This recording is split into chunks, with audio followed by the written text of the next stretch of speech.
Hello, നമ്മുടെ പുതിയ വീഡിയോയിലേക്ക് സ്വാഗതം കേട്ടോ.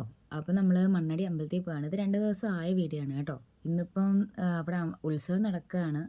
അപ്പോൾ നമ്മൾ ആദ്യം എത്തിയത് പഴയകാവ് ദേവീക്ഷേത്രത്തിൻ്റെ ബാക്ക് സൈഡിലാണ് കേട്ടോ. അപ്പം ബാക്ക് സൈഡിൽ കൂടെ പോയി വണ്ടി പാർക്ക് ചെയ്തിരുന്നത് ഗണപതി അമ്പലത്തിൻ്റെ ഫ്രണ്ടിലായിരുന്നു. അപ്പോൾ അവിടെ തന്നെയാണ് കേട്ടോ വെടി പഴുകാടിൻ്റെ ഏരിയ. എനിക്ക് മോനും ഭയങ്കര പേടിയാണ് കേട്ടോ, സൗണ്ട് ഭയങ്കര പേടിയാണ്. അപ്പോൾ ഞങ്ങൾ ഓടിത്തൊഴുത് ഇറങ്ങിയെന്ന് വേണമെങ്കിൽ പറയാം. അവിടുന്ന് രക്ഷപ്പെട്ട് പുതിയകാവിൽ ചെന്നപ്പോഴോ ഫ്രണ്ട് വശത്ത് തന്നെ ഉണ്ട് വെടി ഒഴിപാട്. അവിടുത്തെ പെട്ടത് തൊഴുത് ഞങ്ങൾ പിന്നെ മുടിപ്പുരയിൽ പോയി, പിന്നെ ഭഗവതിമഠം അമ്പലത്തിലും പോയി. അങ്ങനെ 4 അമ്പലങ്ങളിലും പോയിട്ട് ഞങ്ങൾ നേരെ പോയത് പിന്നെ വേലിത്തമ്പി ദളവ മ്യൂസിയത്തിലായിരുന്നു കേട്ടോ.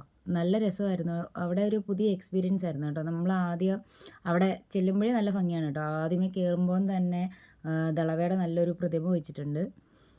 അപ്പോൾ അതെല്ലാം കഴിഞ്ഞിട്ട് നമ്മൾ അകത്തോട്ട് കയറുകയാണ്. ടിക്കറ്റ് ഇല്ല കേട്ടോ, ടിക്കറ്റ് ചാർജ് ഒന്നുമില്ല. അപ്പോൾ ഇതുപോലെ കുറേ ചുമർ ചിത്രങ്ങളൊക്കെ ഉണ്ട്. നമ്മൾ രസികൻ സിനിമയിൽ കണ്ട വില്ലനെ കൊല്ലുന്ന ദളവയെ പോലെ തോന്നിയായിരുന്നു കേട്ടോ എനിക്ക്. പിന്നെ PSC പഠിക്കുന്ന അത്യാവശ്യം ആൾക്കാർക്കൊക്കെ പ്രയോജനം ചെയ്യുന്ന രീതിയിലുള്ള നമ്മുടെ തിരുവിതാംകൂർ രാജാക്കന്മാരുടെ ഭരണകാലഘട്ടവും അവരുടെ പിക്ചേഴ്സ് എല്ലാ ടെസ്റ്റിനകത്തും ഇവരുടെ പടങ്ങൾ കാണണമെന്നില്ല കേട്ടോ, എല്ലാവരുടെയും. അപ്പോൾ ഇതിനകത്ത് എല്ലാവരുടെയും ഉണ്ടായിരുന്നു. പിന്നെ നല്ല ഒരുപാട് കാര്യങ്ങളുണ്ടായിരുന്നു കേട്ടോ. നമ്മൾ കണ്ട് കേട്ടറിവ് മാത്രമുള്ള കാര്യങ്ങൾ നമുക്ക് കാണാൻ പറ്റിയിട്ടുണ്ട്. ഒരുപാട് കാര്യങ്ങളുണ്ടായിരുന്നു. ഇപ്പം മെതിയടിയൊക്കെ കണ്ടിട്ടുണ്ട്, അങ്ങനല്ല, എന്നാലും പഴയ രീതിയിലുള്ള ഈ തടിയൊക്കെ കൊണ്ടിട്ടുള്ള ഓരോ കാര്യങ്ങൾ കേട്ടോ.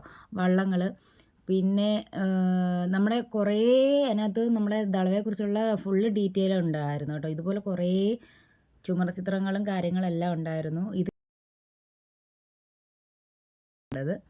പിന്നെ ഇതുപോലെ കുറേ ചുമർ ചിത്രങ്ങളൊക്കെ ഉണ്ട് കേട്ടോ. ഇത് എല്ലാം ഈ ചുമർ ചിത്രങ്ങളിലെല്ലാം ഓരോ കഥ പറയുന്നുണ്ട് കേട്ടോ.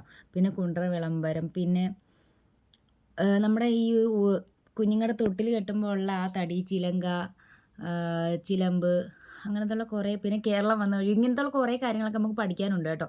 പിന്നെ ഇത് ഇവിടെ ഇരിക്കുന്ന താളിയോല ഞാൻ അത്യാവശ്യം വായിക്കാൻ ശ്രമിച്ചിട്ടുണ്ട് കേട്ടോ. അത്യാവശ്യം വായിക്കാനൊക്കെ പറ്റും. അങ്ങനെ പിന്നെ ചട്ടിക്ക് ഒരുപാട് സാധനങ്ങളുണ്ടായിരുന്നു കേട്ടോ. ഇതാണ് കേട്ടോ പീരങ്കി. ഞാൻ ആദ്യമായിട്ടാണ് കേട്ടോ പീരങ്കി ഉണ്ട് ആൾ. അങ്ങനെ നമ്മൾ പുറത്തോട്ട് ഇറങ്ങി നല്ല ഒരു ഗാർഡനിങ് എല്ലാം സെറ്റ് ചെയ്തിട്ടുണ്ട് കേട്ടോ. അവിടെ നല്ല ചേച്ചിമാരാണ് കേട്ടോ അവിടെ ഇരിക്കുന്നത്. കാരണം അവർ നല്ല ഫ്രണ്ട്ലിയാണ്. പിന്നെ നമ്മൾ അതിൻ്റെ തൊട്ടപ്പുറത്ത് തന്നെ നമ്മുടെ ഈ നാണയങ്ങളും അവർ തിരുവിതാംകൂർ ഉപയോഗിച്ചുകൊണ്ടിരുന്ന നാണയങ്ങളെല്ലാം നമുക്കവിടെ കാണാൻ സാധിക്കും കേട്ടോ. നമ്മളവിടെ നിന്ന് നേരെ ഇറങ്ങി നമ്മുടെ ഫ്രണ്ടിൽ തന്നെ അവിടെ ഒരു ബോർഡ് വെച്ചിട്ടുണ്ട്. ബ്രിട്ടീഷുകാർ ദളവയെ പിടിക്കാൻ വേണ്ടിയിട്ട് ഒരു അമ്പലം നശിപ്പിച്ചിരുന്നു. അപ്പോൾ നമ്മൾ ആ അമ്പലത്തിൽ പോകുന്നുണ്ട് കേട്ടോ. അത് ഈ അടുത്ത സമയത്താണെന്ന് തോന്നുന്നു പുതുക്കി പണിത്. പിന്നെ അവിടെ നമ്മൾ നേരെ പോയത് കമ്പിത്താങ്കടവിലോട്ടായിരുന്നു കേട്ടോ. ഇവിടെ ഒരു പ്രത്യേകതയുണ്ട്. നമ്മുടെ സമ്മാന സിനിമയ്ക്കകത്ത് ഒരു പാട്ട് സീൻ ഇവിടെ വെച്ചിട്ടാണ് കേട്ടോ ഷൂട്ട് ചെയ്തേക്കുന്നത്. അപ്പോൾ ഇന്നത്തെ വീഡിയോ ഇത്രയേ ഉള്ളൂ. മറ്റൊരു വീഡിയോ ആയി നാളെ കാണാം. ടാറ്റാ.